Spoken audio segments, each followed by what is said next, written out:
আসসালামু আলাইকুম প্রিয় ফুটবল ফ্যান্স। দর্শক, আপনারা সকলেই জানেন আজকে রাত 1টার সময় কিন্তু ইউসিএল এর ফাইনাল ম্যাচটা রয়েছে। সেখানে মুখোমুখি হবে বরুসিয়া ডর্টমুন্ড এবং রিয়াল মাদ্রিদ। তো রিয়াল মাদ্রিদের প্রতি কিন্তু ব্রাজিলিয়ানদের আলাদা রকম একটা টান আছে, কেননা রিয়াল মাদ্রিদে কিন্তু অনেক ব্রাজিলিয়ান ফুটবলাররা খেলে থাকেন। ওখানে আসলে ব্রাজিলিয়ান ফুটবলারদের ঘরই মনে করা হয় ওই ক্লাবটাকে। তো ওখানে কিন্তু একটা টুর্নামেন্টে আলটিমেটাম একটা টুর্নামেন্ট খেলতে গিয়েছিল রবার্টো কার্লোস, কাফু এবং কাকা। তাদের কাছে ইউসিএল ফাইনাল সম্পর্কে যখন প্রশ্ন করা হয়, তখন প্রথমে কাফুর কাছে প্রশ্ন করা হয় ইউসিএল ফাইনাল সম্পর্কে।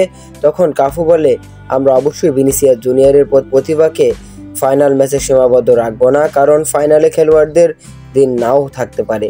তবে আসুন তার সংখ্যা এবং টুর্নামেন্টে এবং পুরো মৌসুমে তিনি কি করেছেন তা দেখে নেওয়া যাক, কারণ সে গোল্ডেন পুরস্কারের যোগ্য, অল পুরস্কার।